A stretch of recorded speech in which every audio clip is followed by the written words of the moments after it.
Well, good morning, everyone, and welcome to S5U. Thank you so much for joining me. I'm Kate Drake. I'll be your host today, and we're going to be talking about trending hashtags. So we'll hop right in. As always, feel free to ask any questions you may have. Feel free to throw those into the Q&A section or in the chat box, and I will try and get to those as we go. So, and again, happy to answer any questions you may have about hashtags. That's what we're talking about today. So a quick overview of kind of what we're going to be covering. We're going to talk about just some of the basic Twitter terms to make sure you understand those. We're going to talk about organic versus predictable trends. This is an important one to understand when we're talking about Twitter. And then we're going to talk about brand hashtags versus campaign hashtags and using both of them. And then we'll talk about some content hashtags as well. So really, part of what you really need to understand as we get started here is these Twitter terms. And you may have heard me talk about these before or seen them in another S5U session or whatnot, because they are really important. But let's just go over that and make sure we understand, what RT stands for and things like that. So first off is a tweet. Posts on Twitter are referred to as tweets. Now, posts on other social media are just referred to as posts. And Twitter has kind of its own language as far as this kind of thing goes. So these posts are no more than 140 characters long, and if it's been shared from another person's profile, you often see the abbreviation RT, which stands for retweet, or someone will ask you to retweet something to show support of something or whatever. There's also a retweet button where people can push that button and it will show that they have retweeted something. And that's really important because part of what you're doing when you're retweeting something is you're telling people that it's not your original thought that you came up with, right? So if I'm quoting something, I want to make sure that I attribute it to the person who originally said it, not take credit for it myself. Now, of course, the thing that we're all here to talk about today, hashtags. These are kind of the secret ingredient for trending things on Twitter. Basically, they're used to categorize content and they make it easier for you to find topics you're interested in. My background is in library science. I have a master's degree in library science, and so I love libraries. And so I'm always looking for ways to relate social media to libraries. And the way I like to think about hashtags is they're like the Dewey Decimal System that's on the spine of every book that you see in a library, right? If you don't have that Dewey Decimal System and each book doesn't have a number, you have no way to find it, right? It may be out there in the library, you have no idea what shelf it's on or where to go. So using a hashtag is like finding that Dewey Decimal number that tells you exactly where that particular piece of content is, okay? So that's kind of what I want you to think about as we go forward. And then the last one is this @sign. This is used to target people on Twitter, individuals, allowing your content to show up on their Twitter feed. So if you wanted to send me something on Twitter, you would do, my Twitter handle is Kate Drake, it's K8 Drake. So you would send it to @Kate Drake and then tell me whatever it was you wanted to say. Feel free to do it. I'd love to hear from you. So, let's talk about trending hashtags. So you can see what's trending in your area or nationwide in real time on your Twitter profile. And they're going to display on the left-hand side below your profile right here. So you can see on the Twitter website where they're going to be. Now, I pulled these up last night to see what was trending, knowing that we had this coming up. So you can check the list and see if there's anything that could relate to your business. And then you can click on that link to see any recent tweets about it. Using that hashtag or that topic. So you can see that some of these are trending hashtags. Here in Salt Lake, we had, for example, UT debates. We had some political debates last night between, I believe it was the candidates for governor and for Senate, I believe, were debating last night. Oh, hang on, let's go back there. Back. Sorry, I got a little ahead of myself. So you can see that there's a hashtag there for UT debates. There's some other ones that are trending. The Toronto Maple Leafs had a game last night. I don't know if there's any hockey fans out there. There's two things trending right now for them. One is this kid, Austin Matthews, their rookie. He scored 4 goals in the game, and they still managed to lose. So they are obviously really popular. The Toronto Maple Leafs had almost 39,000 tweets going on about them. let's see, it looks like we've got a question here. So let me pull that up. So yeah, you can see all these different things that people are tweeting about. Oh, he's so good. Looks like we got a Maple Leafs fan out there. I'm a Habs fan myself, so I kind of have to hate the Leafs, but that's okay. Austin seems like a good player. Anyway, but so you can see what's trending in your area. You can also change it to different areas. You can do worldwide or whatever. So I want you to take a word of caution here, though. Be sure you check the hashtag out before you jump on it and make a post. Here's an example of why. This happened a couple of years ago, but it's still one of my favorite examples of just a major gaffe on social media. So the hashtag why I stayed was trending a while back. And so DiGiorno Pizza came out with a tweet. And I gotta give props to DiGiorno Pizza. Like, even if you don't like DiGiorno Pizza, their social media game is really on point. They have some hilarious tweets going on, and they usually do a really great job. So this was kind of out of character for them. But so the hashtag was trending, and so the person who was doing their social media hopped on and said, why I stayed, you had pizza. Funny, right? Well, the problem is the hashtag why I stayed was being used by victims of domestic violence to talk about why they stayed in an abusive relationship, right? So hopping in and saying, you had pizza, and that's why I stayed with you when you beat me or whatever, was extremely insensitive. Now, of course, DiGiorno came out and apologized and said, oh, we feel so bad. We totally didn't mean it in that context. We feel bad about that. And of course, we don't support domestic violence. But that's why you really want to make sure you're hopping on. You know, obviously, if you're a Toronto Maple Leafs fan and you know about Austin Matthews and you want to tweet about that, that's fine. But just, you know, some of them are a little more obscure and you don't know what they're about.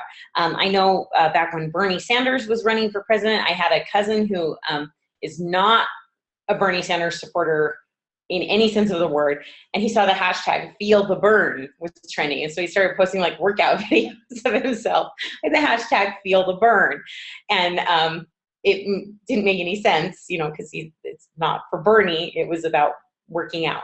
So you need to be careful of what you're posting that way. The other thing is, don't be a spammer. Hop on a hashtag only if it relates to your business or if you have something relevant to say about it. You don't want to hop on every single trending hashtag and, you know, try and come up with some convoluted way to make it relate to your business, right? You just do it every now and then. If something really relates or something's interesting, you know, I know we've got a bunch of health insurance folks out there. You know, Obamacare deadline is coming up. So if you see Obamacare, you know, trending, hop on that. You know, if it relates to your industry, it makes sense. You know, whatever, you know, if you are an insurance agent who does flood stuff, hop on, you know, the hurricane information, hashtags that come up, you know, and try and make it helpful and useful. Don't make it a sales opportunity. Just try and be part of the conversation and don't be a spammer. All right, so let's talk a little bit about organic versus predictable tags. So sometimes you can predict what's going to be trending. You can think big events like sports, must-watch TV things, movie releases, holidays, stuff like that. So I always like to say that the Super Bowl, hashtag Super Bowl, is like Old Faithful because it comes every year at the same time. You know people are going to be tweeting about it, right? We saw this over the summer with the Olympics, Rio 2016. We knew that was going to be hashtag the entire time the games were going, right? These are really easy to get in on because you can make plans in advance to know that that's going to be happening. You can even get us to do it for you. You know, if you've got Twitter as part of your service, we're happy to put together a tweet that has those hashtags. And a lot of these big events, they actually release the hashtags beforehand and say, you know, like they'll be doing this for the presidential debates that are coming up. You know, they'll say, this is the official hashtag for the debate. Get in on that and make sure you know, tag your tweets that way. Easy to do and really fun.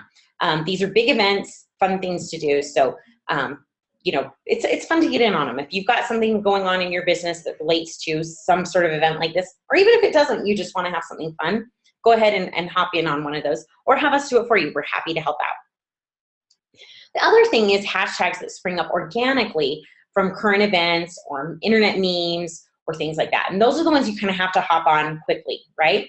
So for example, let's use sports as an example here, right? We had Super Bowl or Rio 2016. We know those are happening.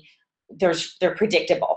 An organic hashtag is going to be something like Austin Matthews scoring 4 goals at the Maple Leafs game last night, right? Nobody knew that was going to happen, but it became the talk of Twitter, right?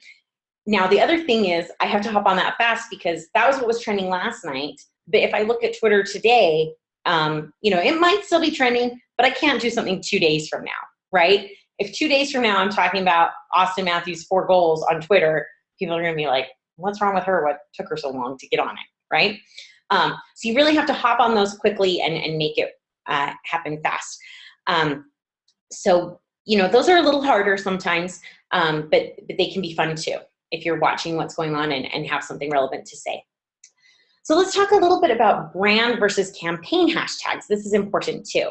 So your business kind of needs its own set of hashtags that you can use to market your brand and any of the promotions that you might be running, right? So a brand hashtag is going to be your company's name or tagline or something like that. You want it to be really unique to your business.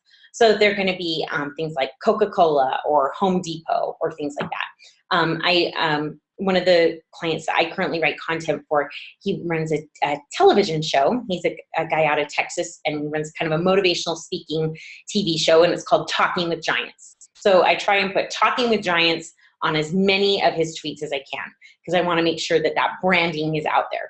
The other thing we sometimes use is TWG if we need it to be shorter. Okay, so you can have a couple of different options there for your brand hashtags, but they are those more, the name of your business or something like hashtag Coca-Cola, right? Campaign hashtags are what you're going to be using for your current marketing campaign. So if you have a big campaign push going on, you're going to want to pick some specific hashtags for that too. You want to make sure that you do some research and make sure your hashtag isn't being used already. You don't want to pick something too generic like 20% off or give or something like that.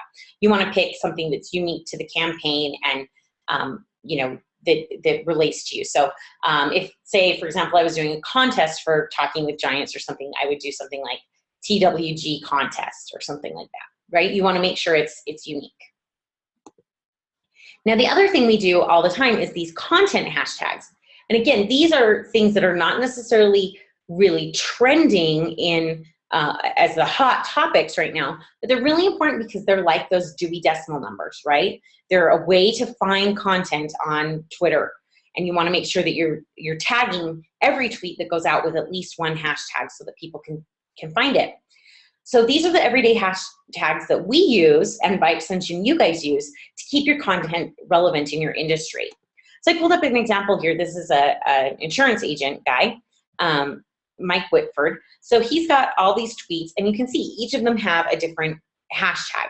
First one's about driving with your pet, and it's got the hashtag safe driving.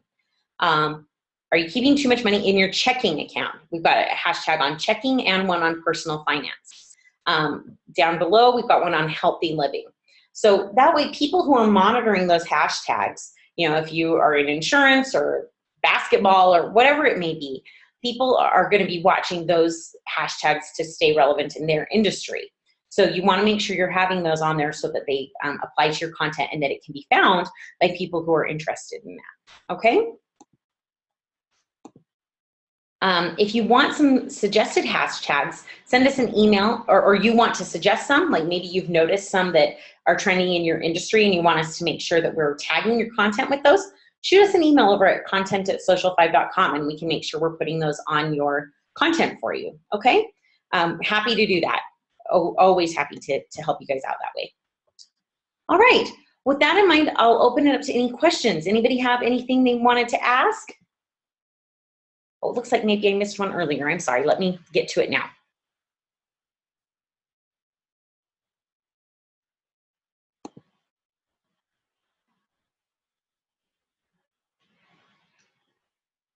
And yeah, if anybody else has any, feel free to pop them in the chat or in the Q&A. This is just taking a second to pull up. Oh, sorry, still more. Mike is still talking about Austin Matthews, and he is amazing. All right, so All right, with that in mind, we'll go ahead and close it out then. If you have any questions, as always, feel free to shoot us an email over at content@social5.com. We're always happy to help you guys out with getting some of these hashtags on so that your content can be found more easily. All right, we'll see you guys next time. Thanks.